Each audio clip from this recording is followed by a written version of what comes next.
I am Zuleika Magana. I'm Candy Romero. Welcome to the Bearcat News Network.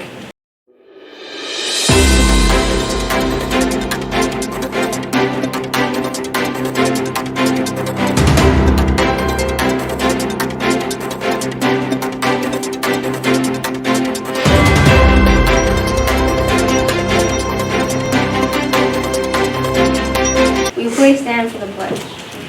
I pledge allegiance to the flag of the United States of America and to the republic for which it stands, one nation, under God, indivisible, with liberty and justice for all. Now for the Texas Pledge.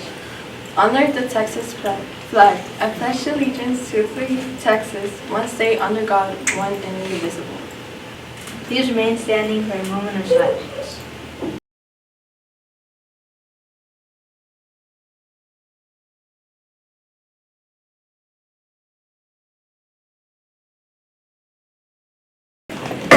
Your mind is an ocean. For this Wellness Wednesday, let's take a moment to relax, check in with ourselves, and watch the video about practicing mindfulness and self-management.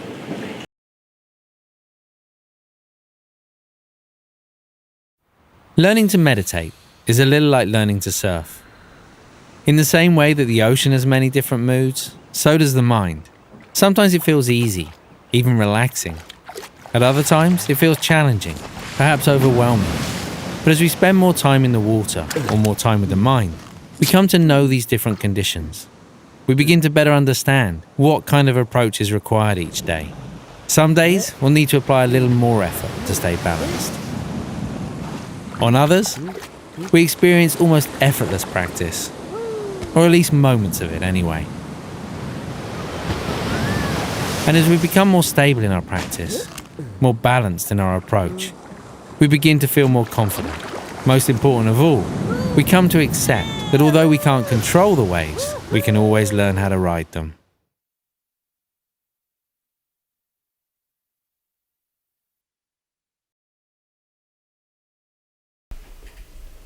Girls track practice will begin Monday, February 13th after school. Students must have a doctor's physical turned in and all online forms completed in order to attend. If you have questions, please see Coach Jordan.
Message from the librarian, Mrs. Camp. On the library door, there will be sign-up sheets for anyone who needs a new ID or needs assistance with their Chromebooks. Students are to put their names on the list, and they will be called to the library when it is their turn. I'll be handling IDs on Mondays and Chromebooks on Tuesdays. Also, there are a lot of library materials checked out to students that are late being returned. I am offering a grace period throughout February, during which time the students will be allowed to return any late materials without fines. Teachers, please remind your students to check out the book of the week and the quote of the day in the library. And now part 3 of our week-long feature on Jack Johnson, the first black heavyweight champion, the epic rise of Jack Johnson. He loved crossing the color line. He loved doing outrageous things. Jack Johnson loved to be Jack Johnson. It was the wrong time, but he didn't care. This was turn-of-the-century America, when segregation had just been sanctioned by the Supreme Court, 50 years before the roar of Martin Luther King. Yet somehow here he was at center stage, intriguing and frightening.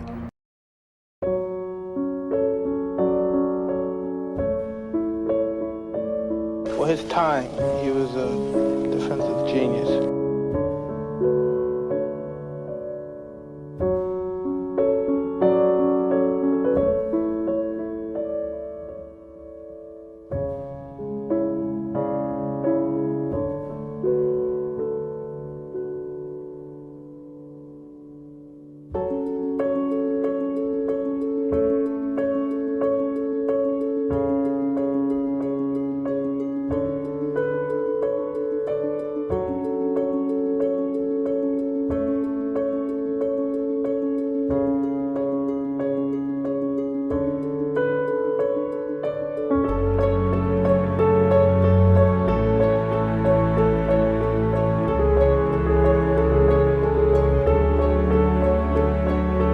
Beneath all of it, there was this deep sadness. You could tell he was just a man who wanted to live freely.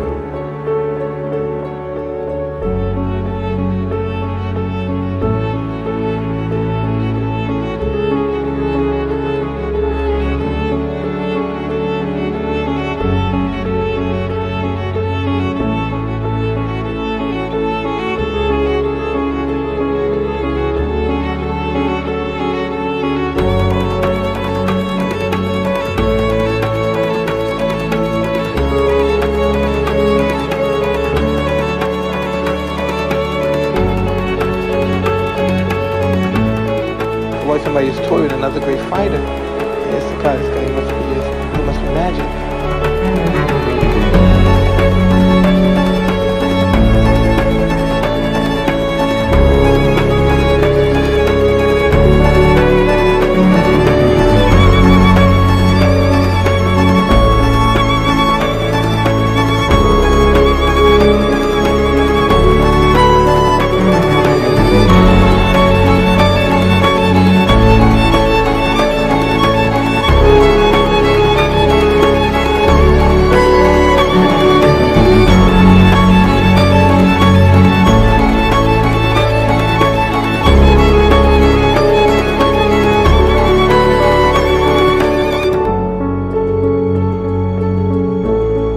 Finally, Jeffries gave in and began to train for a showdown with Jack Johnson. The fight was back on. It was billed as the Battle of the Century.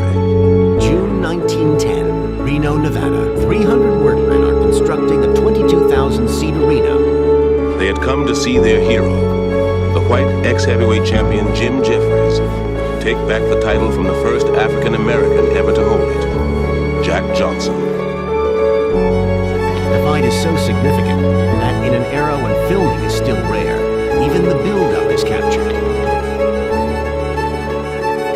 20,000 people from all over America have the time and the money to flock to Reno, paying $10 and up, around $240 today.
It was June 10, 1946.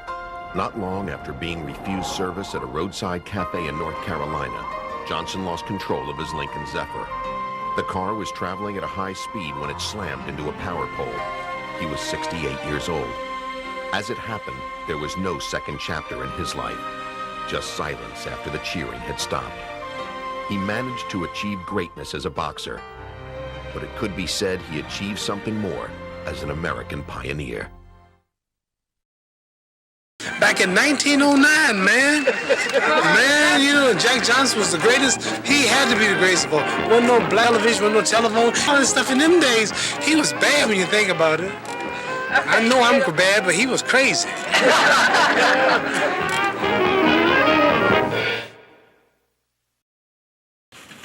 There are some new after-school clubs starting at Central. If you're interested in designing and building stage props, costume design and sewing for theater, 3D printing, laser cutting, filming, editing, production, photography, and more, you might want to join the engineering club, costuming club, media club, or all three. If you're interested, fill out a Google form at the bottom of the flyer. It is located in the Bearcat Necessities newsletter and the Central Students Canvas page. Meetings will take place from 3:15 to 5.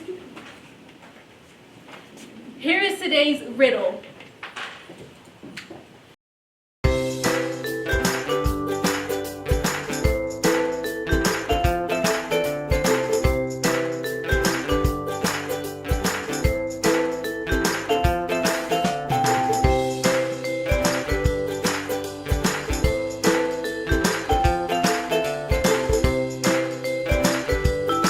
You know what time it is. It's time for Time Rewind.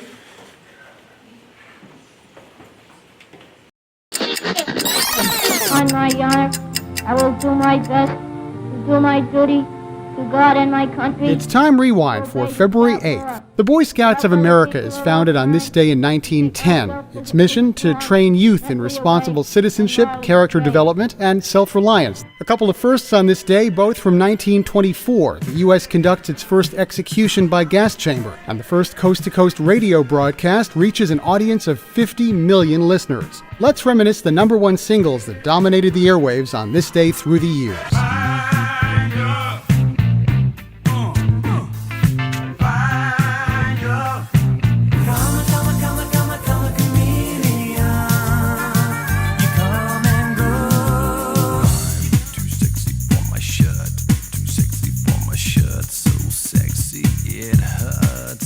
Learn more about what happened on this day at time-rewind.com. I'm David Mendel. And that's your Bearcat News for today.